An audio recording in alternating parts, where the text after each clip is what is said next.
돈이 부족해지면 가장 먼저 줄어드는 게 뭘까요? 통장 잔액일까요? 소비일까요? 그런데 더 먼저 줄어드는 것이 있습니다. 바로 선택할 수 있는 여유입니다.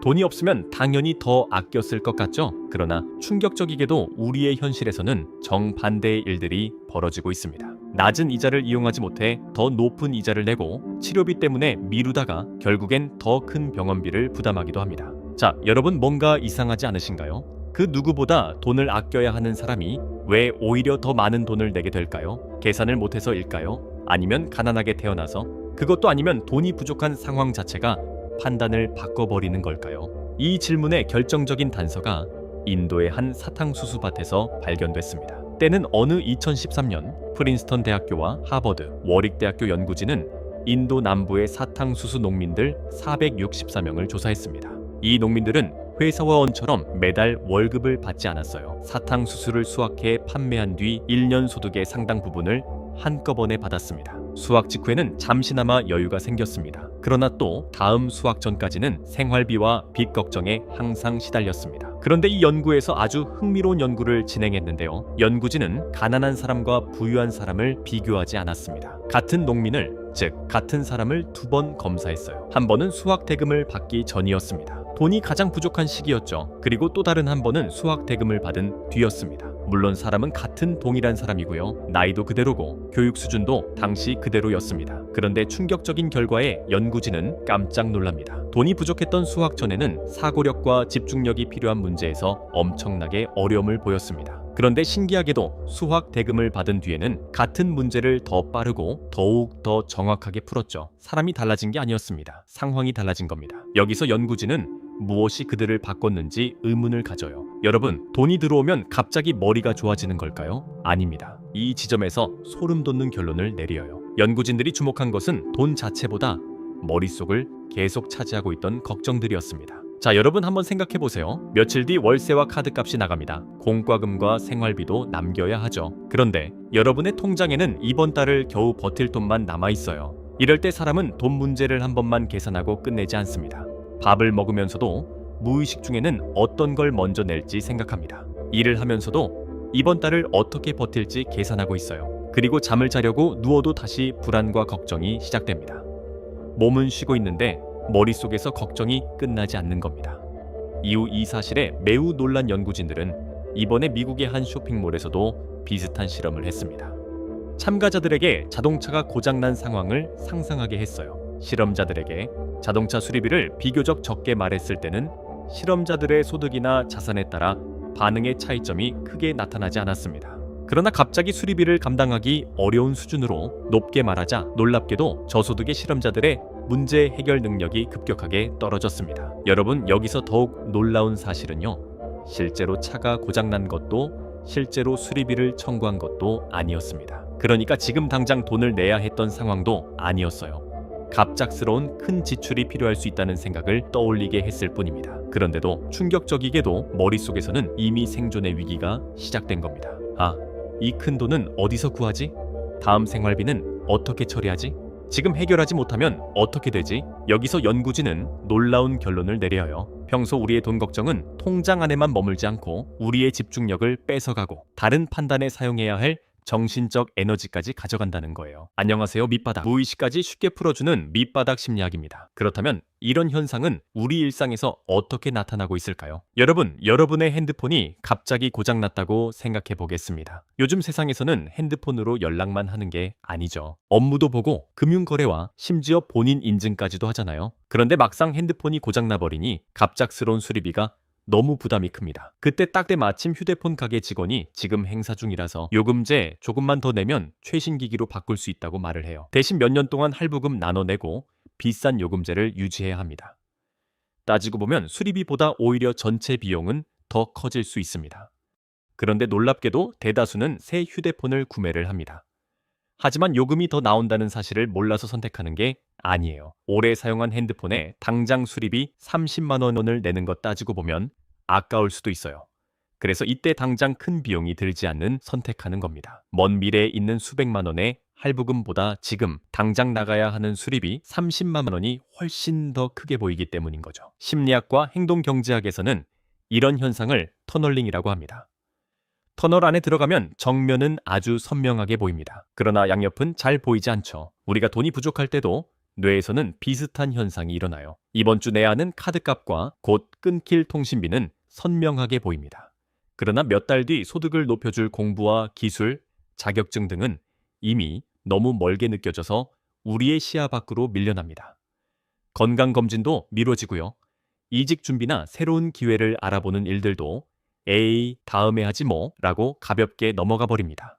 우리가 급한 문제에 집중하지 못하는 게 아닙니다. 오히려 너무 강하게 집중하고 있기 때문이에요. 다만 그 집중력이 오늘 하루만을 버티는데 모두 사용되는 것이죠. 그리고 미래를 바꿀 선택에 쓸 에너지와 마음의 공간이 남지 않게 되는 거죠. 바로 여기서 빈곤 프리미엄이 생깁니다. 빈곤 프리미엄은 돈이 부족한 사람이 필수적인 상품과 서비스를 오히려 더 비싼 조건으로 이용하게 되는 현상인데요. 대용량 제품이 더 싸다는 것을 알아도 한꺼번에 살 돈이 없습니다. 그래서 할인하지 않는 작은 제품을 반복해서 사고요. 낮은 이자가 유리해도 신용이나 소득 조건 때문에 더 높은 이자를 부담하게 됩니다. 치료를 일찍 받는 게 병을 키우지 않는다는 걸 알아도 당장 비용이 부담돼 미룹니다. 그러면 나중에는 더 큰 치료비가 필요할 수도 있는데 말이죠. 여러분, 우리가 모르는 게 아닙니다.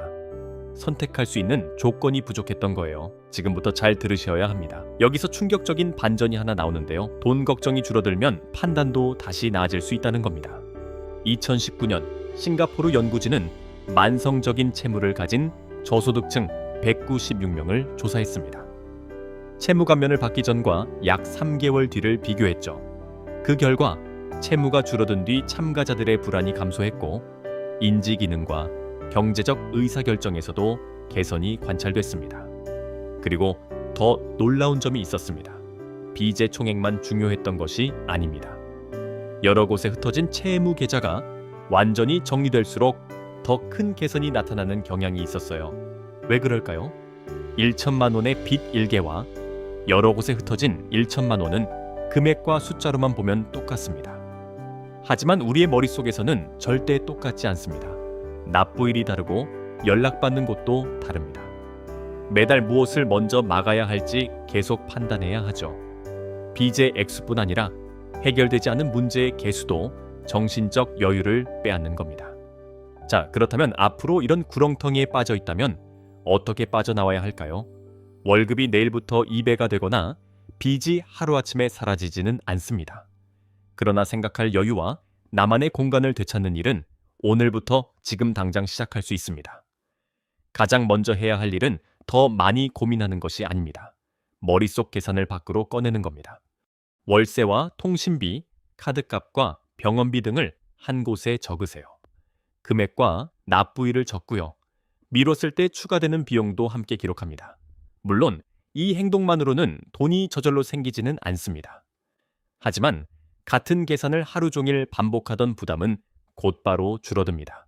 그리고 현재 내가 겪는 문제 전체를 객관적으로 크게 볼 수 있게 되죠. 그 다음에는 가장 불안한 문제보다 실제 손해가 커지는 문제부터 처리해야 합니다.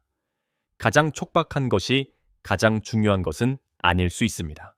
집과 일을 유지하는 비용인지, 미루면 악화되는 치료비인지, 연체 비용이 빠르게 늘어나는 채무인지 사실적으로, 객관적으로 반드시 구분해야 합니다.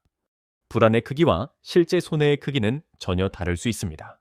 그리고 피곤하거나 불안한 상태에서는 큰 결정을 바로 하지 않는 게 좋습니다.